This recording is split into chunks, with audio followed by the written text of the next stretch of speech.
Assalamualaikum warahmatullahi wabarakatuh. Perkenalkan, nama saya Muhammad Rizky Novianto, NIM 2119312.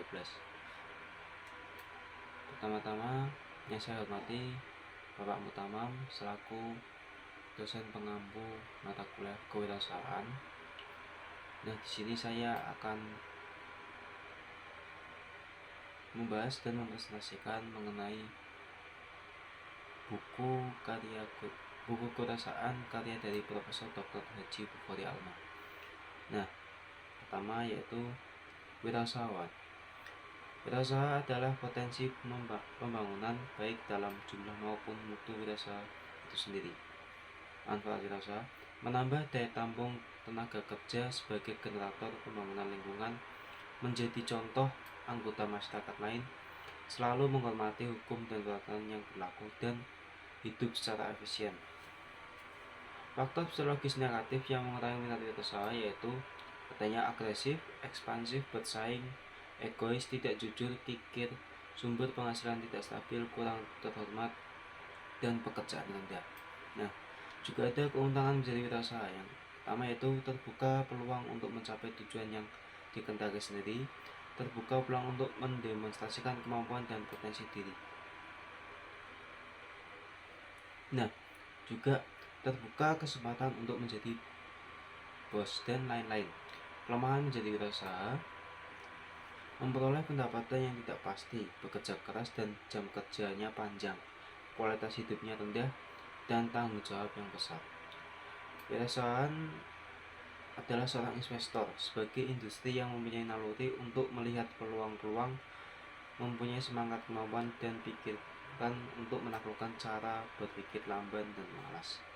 Nah, latar belakang wirausaha yang pertama itu lingkungan keluarga semasa kecil, pendidikan, nilai-nilai personal, usia, dan riwayat pekerjaan. Nah, faktor kritis untuk memulai usaha baru yang pertama itu personal, aspek kepribadian.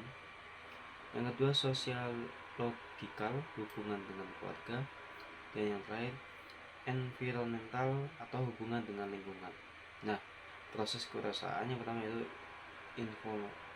innovation atau inovasi, triggering event atau pemicu, implementation atau pelaksanaan, dan growth atau pertumbuhan. Komponen yang harus dilihat sebelum memulai wirausaha yang pertama yaitu opportunity atau peluang, entrepreneur, and the management team. Yang ketiga yaitu research to start the company and make it grow. Nah, wirausaha itu adalah memimpin usaha atau teknis ekonomis, memburu keuntungan dan manfaat secara maksimal, membawa usaha ke arah kemajuan, perluasan, dan perkembangan. Nah, di sini juga ada tipe pokok wira swasta. Yang pertama wira swasta sebagai captain of industry. Yang kedua wira swasta sebagai orang bisnis. Ketiga wira swasta sebagai orang uang. Keempat, wira swasta sebagai social engineering. Dan yang terakhir wira swasta sebagai manajer. Cara manusia wira swasta yang pertama tahu apa maunya, berpikir teliti dan pandangannya kreatif, membiasakan diri bersikap mental positif, mempunyai daya penggerak diri, membiasakan membangun disiplin diri, dan lain-lain. Nah, tipe wirausaha yang pertama itu wirausaha yang memiliki inisiatif. Yang kedua wirausaha yang mengorganisir mekanisme sosial dan ekonomi untuk menghasilkan sesuatu. Dan yang terakhir menerima resiko atau kegagalan. Nah, profil wirausaha yang pertama itu woman entrepreneur, minority entrepreneur, immigrant entrepreneur, part-time entrepreneur, home-based entrepreneur, family owned business, dan co-planner. Entrepreneurship adalah, selanjutnya kita membahas tentang entrepreneurship. Entrepreneurship adalah suatu metode yang mendorong serta memberikan fasilitas, membuka kesempatan bagi seseorang dalam organisasi untuk menciptakan, mengerjakan sesuatu yang beda dari yang lain secara lebih baik dan tanggung jawab. Karakteristik kepemimpinan atau kepemimpinan entrepreneurship yang pertama itu harus seorang visioner leader atau orang yang mempunyai impian yang besar, Kedua, harus fleksibel dan menciptakan manajemen yang memberi kebebasan kreatif.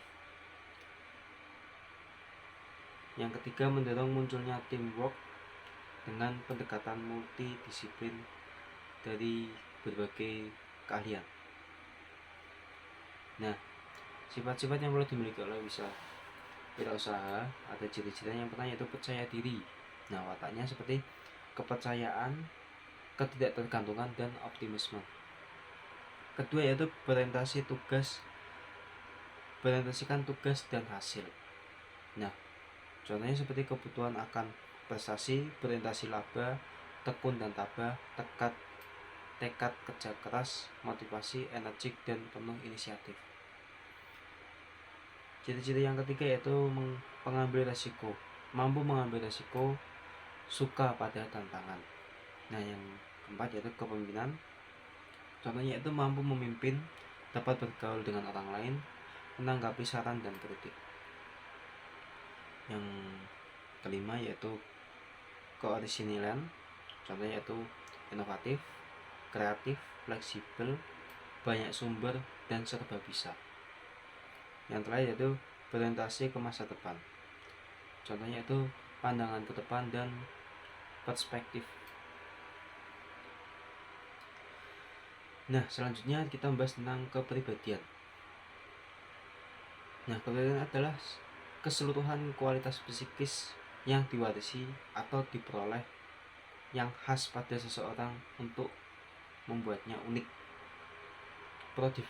Produktivitas adalah kuantitas atau volume dari produk atau jasa yang dihasilkan. Jalan menuju wirausaha sukses ini ada beberapa. Yang pertama itu mau bekerja keras, capacity for hard work.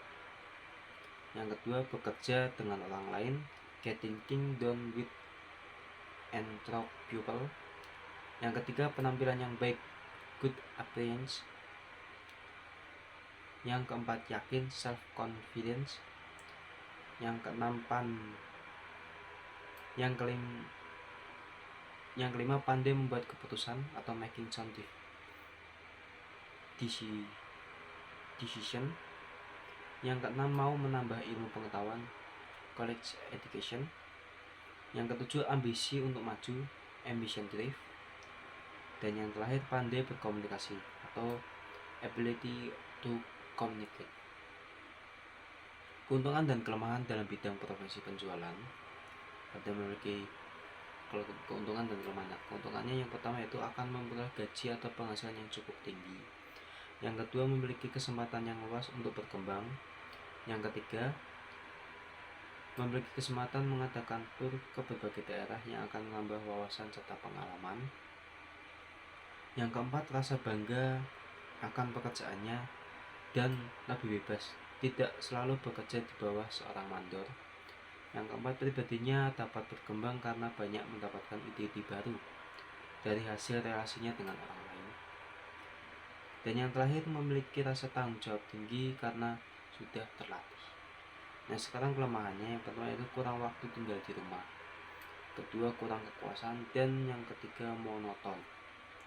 Nah, beberapa ada sifat penjual yang disenangi oleh pembeli. Yang pertama itu jujur dalam informasi, pengetahuan yang baik tentang barang, tahu kebutuhan konsumen, dan pribadi yang menarik. Selanjutnya ada penyebab ada penjual yang gagal, yaitu kurang inisiatif, tidak membuat rencana, dan organisasi yang kurang baik, tidak memiliki pengetahuan tentang barang produksi, kurang sungguh-sungguh, penjual tidak berorientasi pada pelanggan atau pada langganannya. Nah, beberapa ini ada fungsi-fungsi pedagang besar. Yang pertama, pengumpulan dan penyebaran. Kedua, pembelian dan penjualan, pembelian barang, pembelian kredit, penyimpanan, dan yang terakhir, pengangkutan. Nah, kepemimpinan selanjutnya lanjut ke kepemimpinan. Kepemimpinan adalah kegiatan untuk mempengaruhi orang lain agar mau bekerja keras atau mencapai tujuan suatu kelompok tertentu. Nah, beberapa ini ada sifat-sifat pemimpin: energi jasmani dan mental, kesadaran akan tujuan dan arah. Ketiga, antusiasme, keempat keramahan dan kecintaan, yang kelima integritas, penguasaan teknis, ketegasan dalam mengambil keputusan, lalu kecerdasan, keterampilan mengajar, dan kepercayaan. Selanjutnya menuju ke business plan. Adalah suatu dokumen yang menyatakan keyakinan akan kemampuan sebuah bisnis untuk menjual barang atau jasa dengan menghasilkan keuntungan yang memuaskan dan menarik bagi penyandang dana. Nah, elemen-elemen promosinya ada 4. Yang pertama itu advertising, personal selling, sales promotion, dan yang terakhir public relation. Selain itu juga ada etika, yaitu etika yang harus dimiliki. Nah, etika itu adalah studi mengenai yang benar dan yang salah, dan pikiran moral yang dilakukan seseorang. Nah, ini ada faktor-faktor yang mempengaruhi etika. Yang pertama itu perbedaan kebudayaan, pengetahuan, dan yang terakhir keberanian dalam berorganisasi. Nah, selain itu ada juga perilaku terpuji dalam perdagangan. Yang pertama, tidak mengambil laba lebih banyak atau tidak mengambil keuntungan yang besar, jadi lebih berproses pada omsetnya. Yang kedua, membayar harga agak lebih mahal kepada pedagang miskin, memurahkan harga kepada pembeli yang miskin.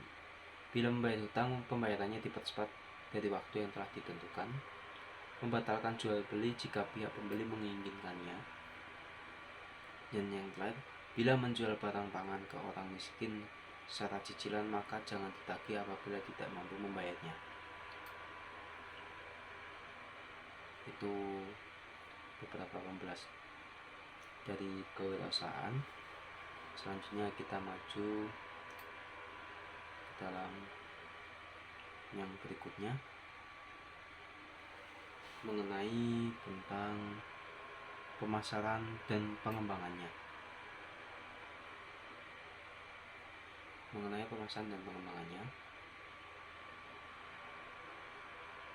Oke, kita mulai.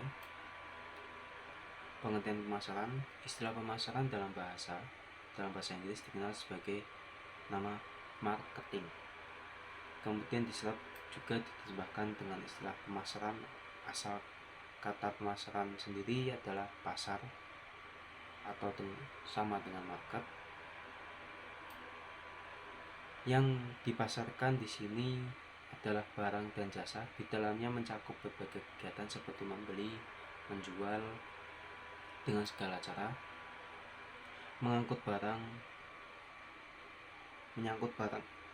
menyimpan, mensortir, dan lain sebagainya.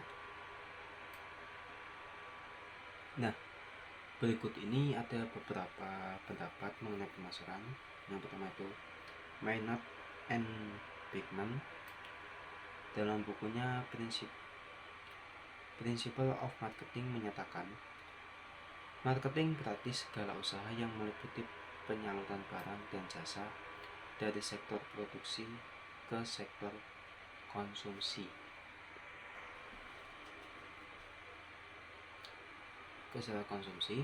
Selanjutnya ada dari Rayburn de Tosley dalam bukunya Principle of Marketing menyatakan, marketing terdiri dari usaha yang mempengaruhi pemindahan pemilikan barang dan jasa termasuk distribusinya. Nah, selanjutnya dari Philip Kotler dalam bukunya Marketing Management edisi terbaru The Millennium Edition 2000 atau tahun 2000 menyatakan bahwa pengertian marketing dapat dilihat dari dua sudut pandang. Pengertian dari sudut pandang sosial, yaitu masyarakat, menunjukkan peranan marketing dalam masyarakat. Sedangkan menurut pandangan marketer atau marketing, berperan untuk menyampaikan standar hidup tinggi bagi masyarakat.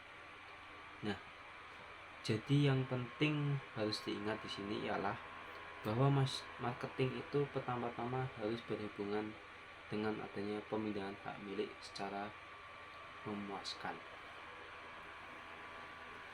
Selanjutnya yaitu tingkatan pemasaran. Jika kita perhatikan struktur sebuah perusahaan, maka ada tingkatan-tingkatan tertentu yang masing-masing memiliki penekanan pada tugas pemasarannya. Pada tingkat pimpinan pemasaran adalah penekanan pada analisis struktur, orientasi, dan dukungan pelanggan, serta memposisikan perusahaan dalam menguasai rantai nilai atau value chain. Selanjutnya, pada tingkat bisnis atau SBU, strategi bisnis unit, pemasarannya untuk segmentasi pasar dan targeting pasar. Di sini ditekankan pula pada karakteristik produk yang akan dipasarkan dan mengenai needs dan wants dari konsumen. Pada tingkat operasional, berarti marketing in action, para petugas harus melaksanakan berbagai taktik mix atau mencari kombinasi dan baruan yang paling maksimal. Yang ketiga yaitu tentang tingkat pemasaran. Pertama, pemasaran yaitu menyatakan menurut Bert A. Hayworth, The Marketing Task, digambarkan situasi pemasaran dalam suatu kota, dalam negara berkembang akan dijumpai situasi buyer market atau buyer market, di mana para pembeli berkuasa yang dapat memilih barang sesuai kemauannya menghadapi para penjual yang bersaing satu sama lain. Para penjual akan menggunakan berbagai cara untuk menarik perhatian konsumen, misalnya dengan meningkatkan servis, memberi hadiah seperti coating harga obral, iklan, papan reklam, dan lain sebagainya. Sedangkan pada negara maju, produksi masih kurang dibandingkan dengan kebutuhan masyarakat. Pada negara ini dijumpai situasi seller market, di mana para penjual yang berkuasa dan bisa mempermainkan harga. Nah, para produsen di negara develop ini menghadapi buyer market, pasaran dalam negeri sudah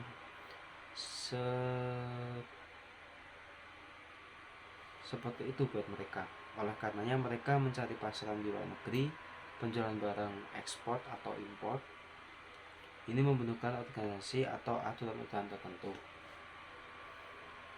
Inilah tujuan pemasaran, yaitu mengadakan keseimbangan antara negara atau daerah, saling mengisi, mengadakan perdagangan antara daerah surplus dengan daerah atau negara yang masih minus. Selanjutnya yaitu pasar global. Nah, adanya pasar global ini dapat dilihat dari fenomena yang terjadi dalam masyarakat. Dalam suatu negara, orang-orang berbondong-bondong, barang bertumpuk keluar dan masuk satu negara di seluruh dunia dengan proses perdagangan menggunakan berbagai strategi pemasaran. Nah, pasar global ini tidak bisa dihindari oleh negara manapun. Juga pasar global tidak hanya menguntungkan tetapi membawa kesuraman bagi negara yang tidak mengantisipasi perkembangan pasar global ini. Sebuah negara yang terisolasi dari pasar global, masyarakat akan menghadapi masalah rendahnya mutu produk dalam negeri mereka. Penduduknya tidak bisa memilih produk berkualitas. Oleh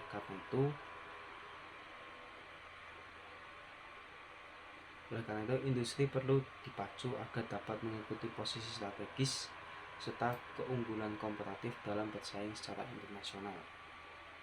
Selanjutnya, banyak hambatan perusahaan masuk ke pasar global, antara lain adat, budaya, bahasa setempat, peraturan perpajakan, bea cukai, ketidakpastian politik, dan hukum. Juga kurs mata uang yang selalu goyang, ketatnya persaingan yang tinggi, dan lain sebagainya. Nah, cara untuk memasuki pasar global ini dapat dilakukan dalam bentuk pertama, ekspor tidak langsung adalah usaha pertama dalam memasuki pasar global dengan menggunakan jasa perantara. Selanjutnya, ekspor langsung dengan cara melaksanakan sendiri ekspornya, membuat satu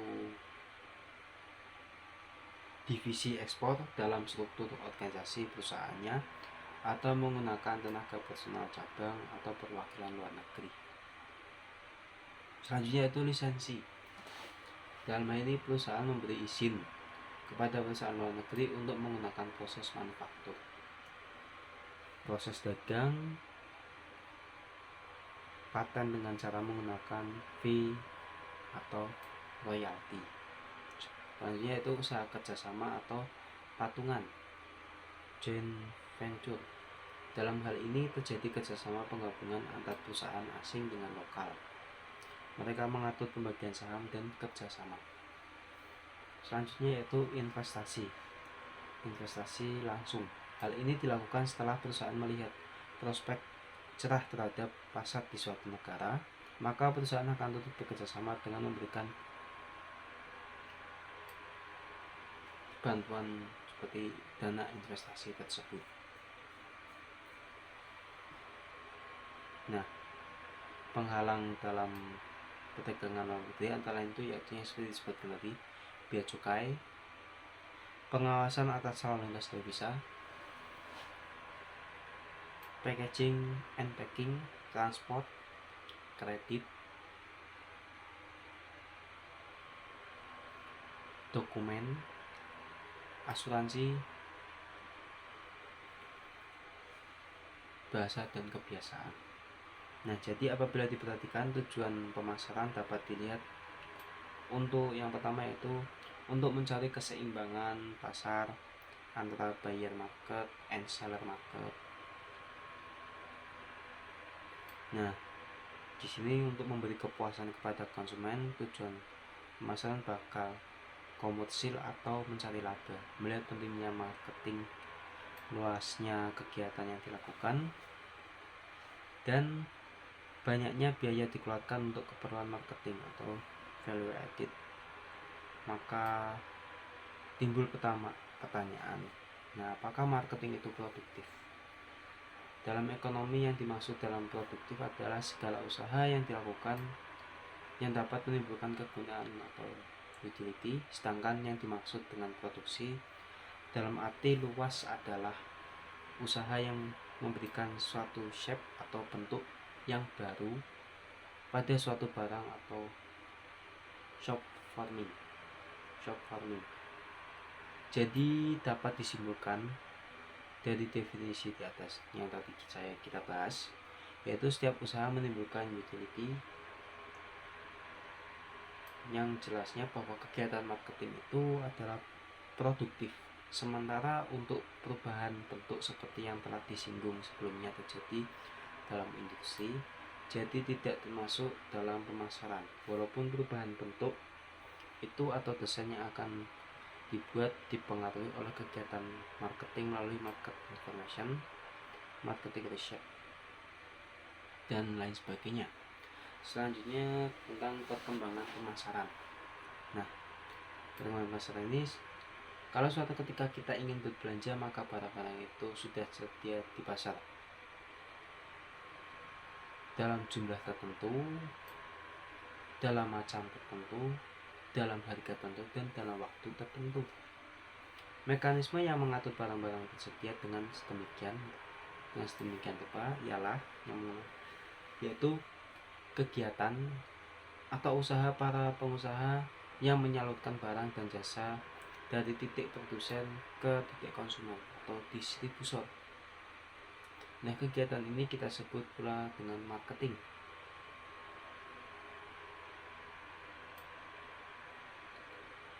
Tingkat orientasi pada masa tanggung jawab sosial dan kemanusiaan didasarkan atas banyaknya kritik dan sorotan dari luar perusahaan.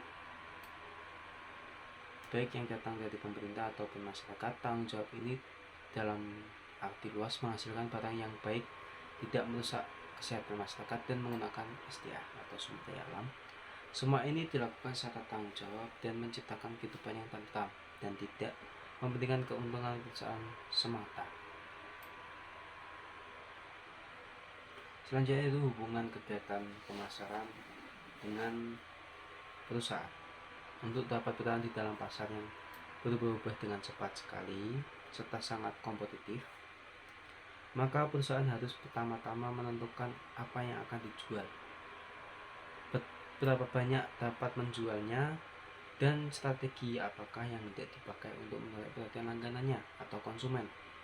Jadi jelas bahwa pemasaran itu penting sekali bagi perusahaan, terutama dalam masa globalisasi ekonomi sekarang ini yang juga sangat berpengaruh dalam kegiatan marketing melalui pemasaran hasil produk dapat diperkenalkan dan dibeli oleh konsumen. Nah, itu saja yang bisa dapat saya sampaikan. Kurang lebihnya mohon maaf. Sekian dari saya. Assalamualaikum warahmatullahi wabarakatuh.